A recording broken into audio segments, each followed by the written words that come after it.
yet another little live workout for my crew that is going on the Unlock Your Movement program. So another week, another lockdown, but today we're going to go through a shoulder mobility and stability workout that you can do from home, no equipment.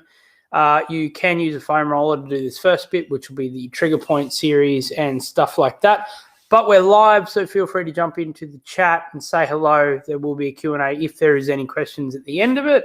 But if you are joining in for the workout, you can just follow along as we go. So like I said, today's topic, unlock your shoulders. So if we spend a lot of time in that forward flexion position, hunched over a computer screen, or just a lot of time in a sedentary lifestyle, we often find that our shoulders cop a brunt of the issues. So when we try to get back to activity, we end up suffering with niggles, aches, and pains like rotator cuff issues, thoracic mobility issues, neck issues, and things like that. So today we're going to target all of those through the trigger point series, and then through the workout we'll also start to tackle those niggles, aches, and pains, but also get you into a bit more extension-based patterns to help you improve your posture and offset all those hours at the desk. So hitting start on the trusty little app here, and we're just going to start with a simple neck release. So we're going to go for a minute each side here today, but we're going to use a trigger point ball. Now, from the side here, you're going to extend that arm and bring that ball into the neck. So I might come a bit closer so you can see. Extend the arm, bend the elbow, bring it into the neck. So that should be in the muscle just beside your spine there, and you're simply going to pull down across the muscle. So a couple of pivots, so making circles with your palm and pulling down along the neck. So with anything with the neck, make sure you don't wind that up and push in too hard for it. We're going to be here for about a minute. So pivots and then pulls diagonally down across the neck. Don't make it too hard. And find where the trigger points are for you and what works. After you've been doing this for a while, you'll be able to pretty much find your spot straight away and work from there. A couple of more seconds now. Pivots and pulls. Pivots and pulls and change over. So other side now. Like with all of our trigger point work and things like that, pivots and pulls, you might notice you have a tighter side on one side, and that is okay. That's pretty normal. So your body will develop these natural asymmetries which you need to work on, but just be mindful of what is sore and what's not. So you can just spend a bit more time on a sore side, or you can just take your time and just split it evenly like we do. But pivots and pulls, remember not pushing too far into pain. If there is any pain there, make sure you avoid that. Only pushing into a bit of light discomfort with your trigger point, not going too hard on it. So pulls, pivots, we've got a couple more seconds now. We'll move on to the next next trigger point series, sorry. All right, you'll hear that little beep there. All right, pec release. So what we're going to do is actually keep this super simple. We're going to use our foam roller here, team. So we're going to lay that diagonally across our, what have we done here? Yep, here we go. So we're going to lay that diagonally across the way we're laying, and we're going to put our arm across, and we're going to fix this, put this roller in the crease of between the shoulder and the pec. And we're simply going to go palms down. So you're going to turn your palm over and you're going to mash into that roller there. Now, like I say with most of these things, your trigger point balls are a far better option, but for coaching and keeping that nice and quick, we're going to use a roller this morning. So pivoting across that crease of your pec and your front delt there. Spend a bit of time. You can move some arms as well. Really push into that roller once you feel that starting to release. You can get a bit more firm on this than your neck because it's a big muscle group. If you've got any pre-existing shoulder issues and stuff, obviously take your time. All right, and change that over. Pushing in. You'll notice if you've got a weakness in sides and asymmetry, that sort of stuff. Push into it. Move that arm. And as with all these things, don't forget to breathe. In through the nose and out through the nose.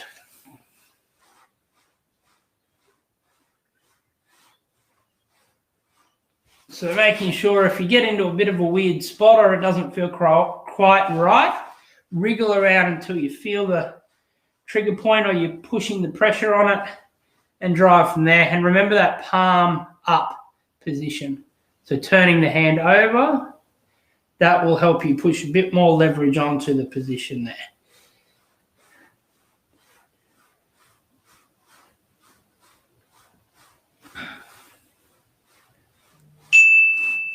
All right, moving on. Trap and thoracic release. We're going to do this one with the roller again, but my ideal or preferred way is against the wall with a trigger point ball. But for this one, watch out if you've got a hood on the back of your jumper here. But what you're going to do is bring your arms up like so, hips up, and roll out your upper back. Bring your elbows in so that rolls those shoulders forward, and you can actually get into that thoracic. And you might get a bit of lower trap here as well. So another upgrade you can do is crossing those arms. So from the side here, crossing those arms and rolling a little bit more onto one side up that center of your back. So you'll feel that thoracic and trap there. So, and then by rolling on a little bit more on a single side, you're going to target that individual side a little bit more. So you're going to spend a bit of time here rolling around. If you feel you hit a knot or a small sore point, spend a bit of time, just small movements. Roll across the roller like those cross frictions we do. Across, not just up and down. And spend a bit of time in the spot.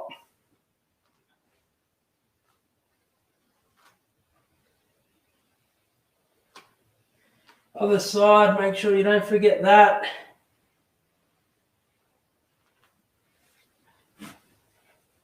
And then you can also just go for some basic extensions over the roller, encouraging that extension position, team.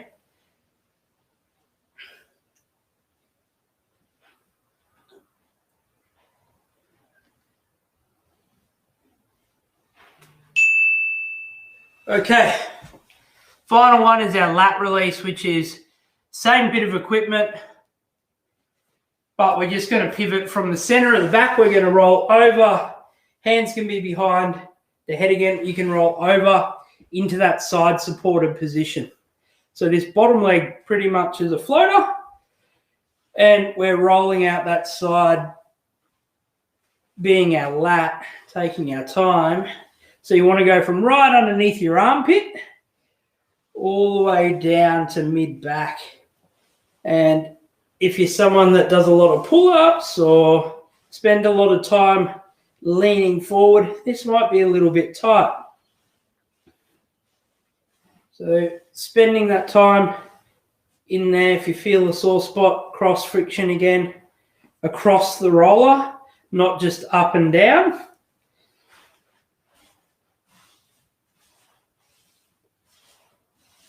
Good, and change it up, team. So for coaching's sake, I'll flip it around so I don't have my back to you.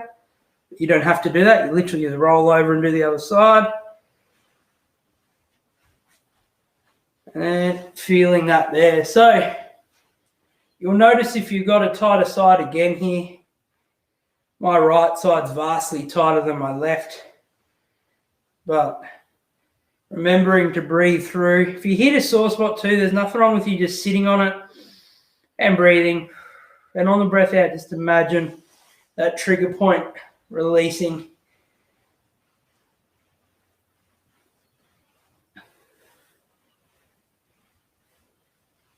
Taking our time, got about 15 seconds now. Working into that point just behind your armpit and then down to mid-back. Good, and resting there, team. Okay, so that's our trigger point series. Should be feeling nice and warm after that. And we should be good to start the next session, which ideally after our trigger point series, what we should be looking for is movements that encourage mobility, then stability, and integrating them back into push-pull as a whole. So we're looking for full range. If we look side on, we want to be going from full position in the back, so that rowing movement or that pulling movement, to full range in that pushing movement too. So we're going to bring back in some thoracic mobility work, some wrist mobility work, which might be a bit counterintuitive to some, and then we'll bring back some pushing and pulling off the back of it. Now, like I said, you can do this with no equipment, but I'll show you some different options as well, as we can upgrade it, as we can select them in our down select them in our app to pick what's right for us or what equipment we have available. So the first one, we're just going to start with the basic quadruped rotation, right? So we are going to be laying on our back, and then we're just going to bring a knee up and over the body like so. We're going to pin that to the floor. Now, if we can't get this knee to the floor, we can chock it by either having that foam roller we just used or a block or something like that underneath our knee. That's pretty easy to do. But from here, keeping this knee pinned to the floor, we're going to take a deep breath in, and we're going to open up to the floor. So from that side, it's going to look like this. Pin the knee to the floor, and we're pulling this opposite shoulder, we're pulling the shoulder to the floor. Okay, so we're going back, breathing in, and on the breath out, really pull that shoulder to the floor. Knee stays in contact with the floor. And we're just moving here for a minute.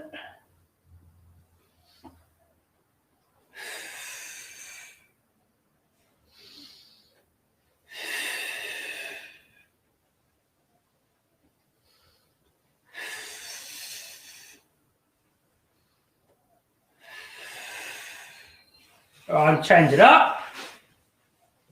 So pin the knee, big breath in, pull that shoulder to the floor. Now you will potentially find sore spots, tight points across numerous areas. So a trick you can do is also do some more targeted trigger point in between the work if it is that bad. So if you notice your thoracic's tight, you can get back on the roller in between efforts and things like that. But ideally, after our initial trigger point series, we shouldn't need to spend too much time there, and we should focus on getting back to those mobility and stability-based exercises, and then integrating them back where we can at our level. Because quite often when we come back from a rehab journey, coming up now, team, coming back from a rehab journey, we suffer from that paralysis of, I don't know where or how to start. So getting back into activity is important, because we can spend a lot of time just foam rolling and doing all that stuff with minimal effect, because it's only one layer of our movement philosophy, okay? So next one, wrist extension. So we are going to go onto the back of our wrists here, and we are going to simply just elbows locked and start rocking back onto our heels. Now, this might be a little bit painful for some. So if you have to get your shoulders over and past your wrists, that is okay. And then as you feel confident, you can just come back into position like so.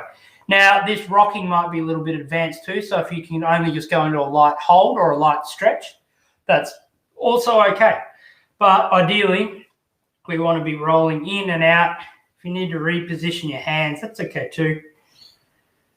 Rocking back into that wrist extension. Once you get comfortable, you can sit right back onto your heels, And we're just going to be here for about a minute, team. There's a couple of extra ones you can do, which we'll go through in the later rounds. We're going to go through 3 rounds of this in total today. So rolling back through, we're going to sit here for about a minute and we'll move on from there.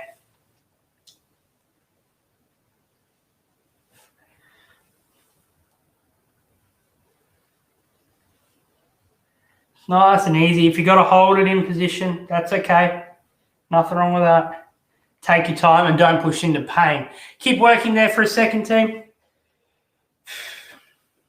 All right, next up, we have our bretzel. So an extension on top of the rib grab and reach. So that rib grab open component is going to come back in, but we are going to use a bit of hip extension as well into the movement. So laying on our back, pulling a leg across, and we're going to bend this bottom leg here. So once we do that, so bottom leg extended, knee across, then that bottom leg bends. We're going to open up. We're going to breathe in. And we're going to pull that shoulder to the floor. So it's going to hold this position. And the trick is to get into that full extension on that bottom leg. Breathing in. So the trick with this too, if you can't get that knee to floor or shoulder to floor, you can chock the knee up with a block like we've already talked about, or you can simply just work into that range. So you'll notice knee staying pinned is a compulsory, and then the shoulder will naturally improve close to the floor. But what we want to cycle through here is some deep nasal breaths. So breathing in, and then on breath out, pulling that shoulder to the floor. And switch it out to the other side. Good 30 seconds to a minute here is good. So bottom leg, the knee bends on the bottom leg. And we open up like so. So that top leg knee is pinned to the floor. And then on the breath, we're pulling that shoulder to the floor, sorry. So deep nasal breath. And opening up through that position. By having that hip extension combined with the thoracic mobility, you'll see it's more of a compound mobility stretch, and you'll really notice how the whole chain's working as opposed to just thoracic mobility and hip extension in separation.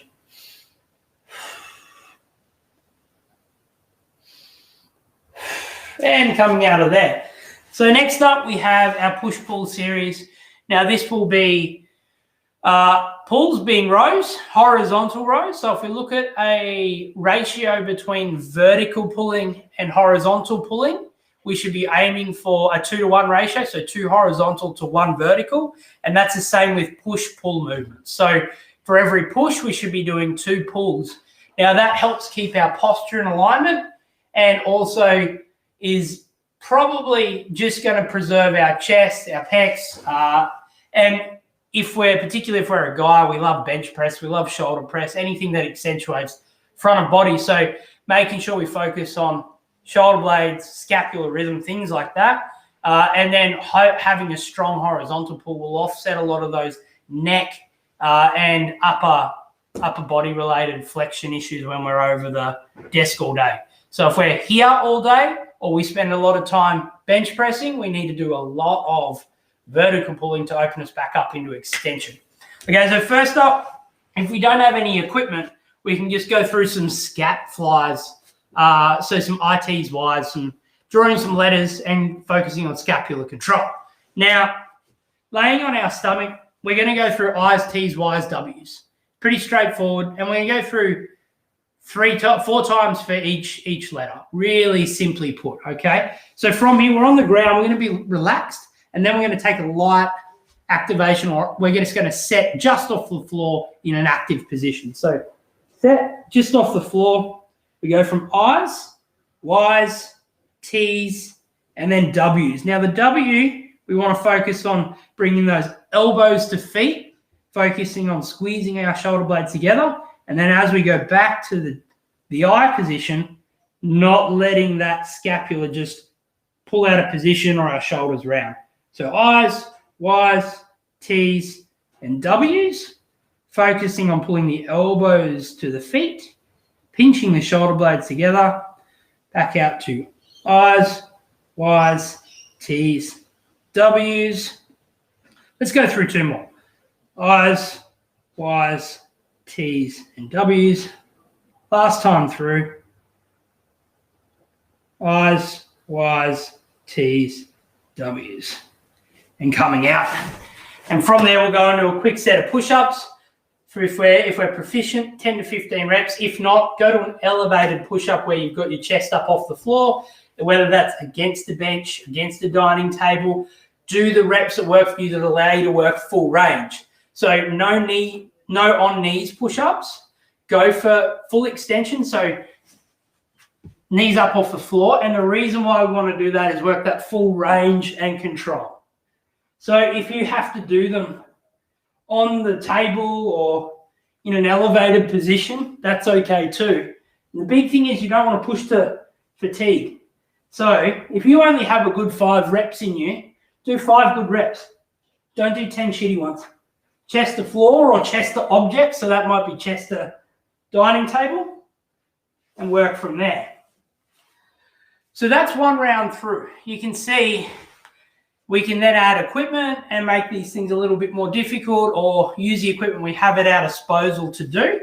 So let's just go roll through now 2 more times. We'll go through the mobility, stability, and integration drills to get those shoulders moving, okay? So first one is that rib grab and reach, pinning the knee, bringing it across the body, breathing in.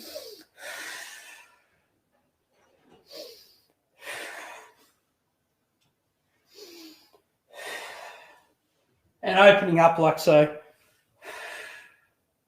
You can move pretty quickly through these now if you know what you're doing. Keep working those, team.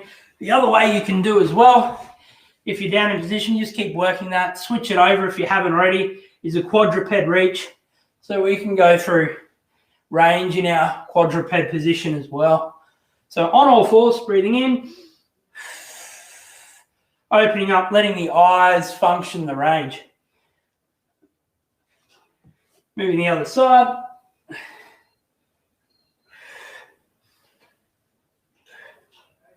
And working that position there.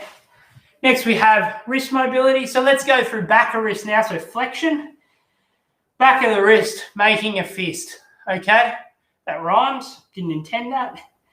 But elbows are locked, squeezing and making a fist as best we can. This is going to help those extensors and flexors, just getting a different range in. So quite often we'll be tighter on extension or flexion. So you want to work both to make sure you know which one's tight, but then don't avoid the other. If we look at things like golfers and tennis elbow, it's usually from the shoulder or the wrist. And if we just hit both and make sure we're focusing on not avoiding anything, we should be able to avoid common things like that or undo some of them just by getting range through each angle that we can.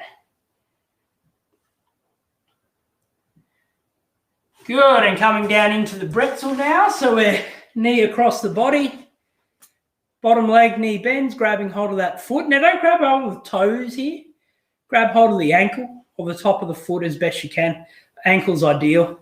Breathing in and pulling down into that position. Now on the breath in, a big breath into the belly, and then on the breath out, pulling that shoulder to the floor.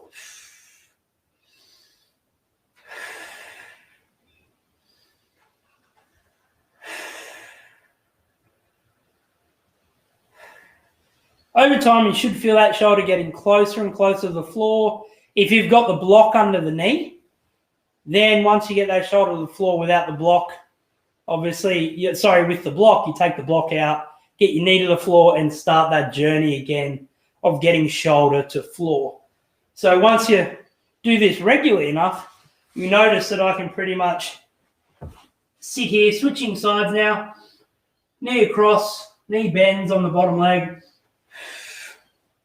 You notice that once you're pretty comfortable, you can just sit here, relative amount of ease, shoulder and knee to the floor, and be breathing and talking quickest way to tell if someone's under stress in these types of places is they stop talking or they start their breathing pattern changes. So I'll be here for about another 10, 15, team. Breathing in, into the belly. That's it.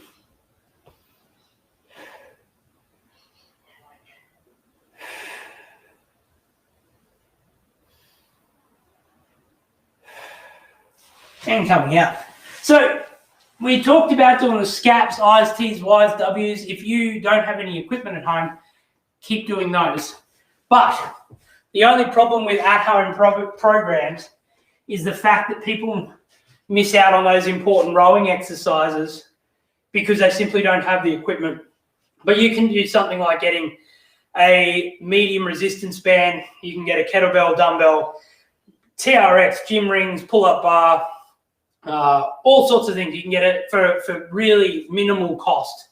You can get a set of gym rings for like $80 on eBay, things like that. TRX, you can get rip-offs that obviously are cheap, but you want to go for probably the proper product because it's just a lot of better quality. And then our resistance bands are a great way to start if we want something that's portable, particularly if we're a busy professional and we travel a lot. But if you don't have equipment, go through those scapular I's, T's, Y's, and W's again, and I'm just going to go through a lunge row. So front foot comes in line with the bell, big step back, so you should have a straight line between shoulder and ankle on the back foot. And then from there, we're just simply rowing to our hip. I'm going to go through 15 reps on each arm.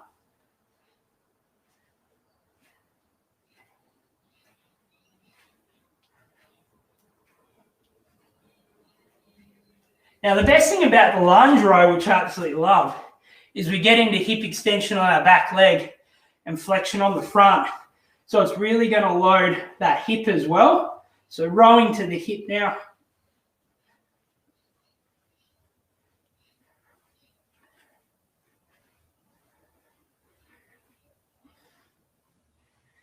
So it puts that hip into a extended position. You're really going to notice where the rest of your mobility issues lie. Straight down into 15 push-ups or 5 or 10 or whatever your level is at, whether that's raised on the table.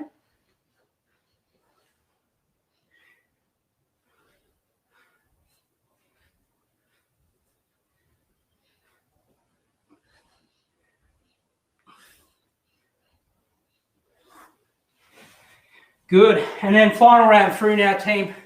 Quadruped. Let's go through a quad reach now. Arm behind or arm behind the head. Opening up.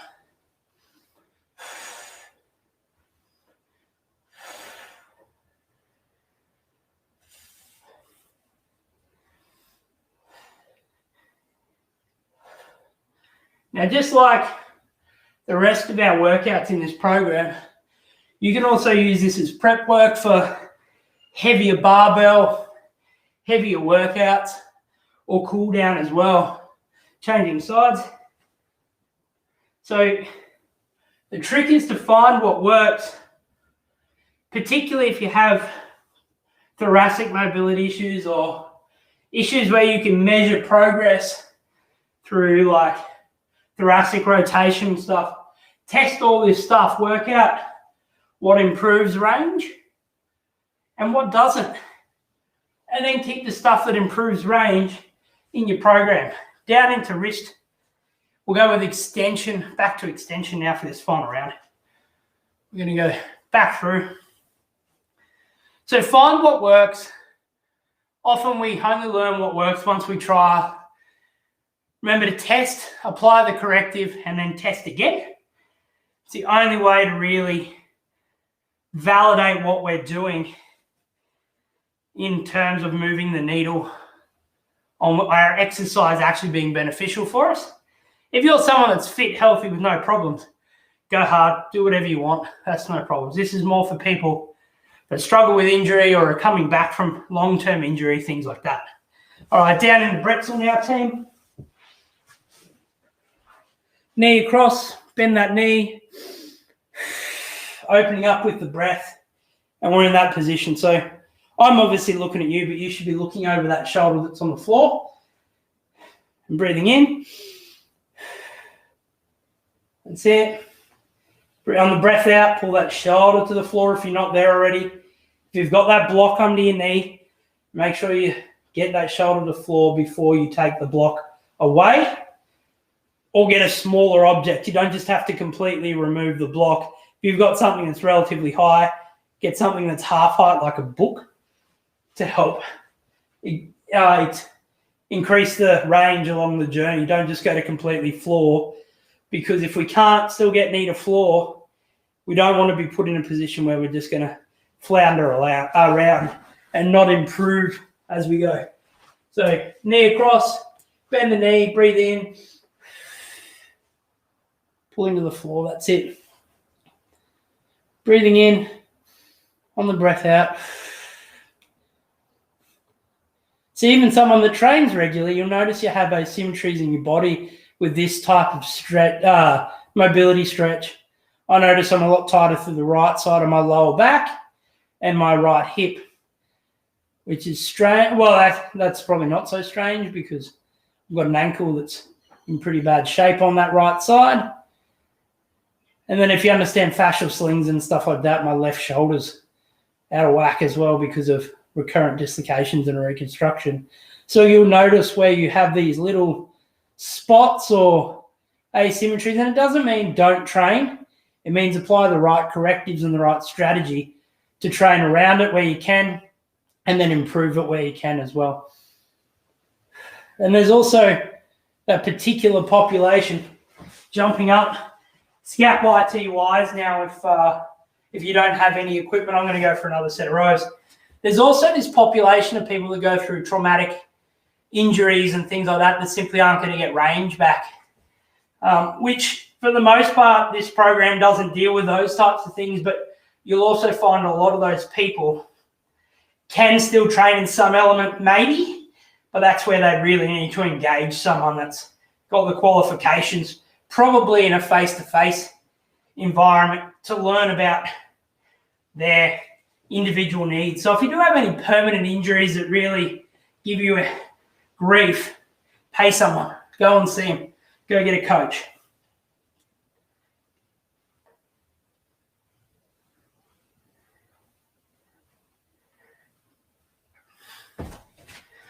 All right, final set of push-ups now, if you've got in you. We haven't changed the push-ups, more so just for the smooth transition of the program, but you can go into things like half kneeling presses with your kettlebells, dumbbells, and all those, so you can go from floor to standing to improve those movements there. But nice and easy, 15 or 5 or 10, wherever you're at.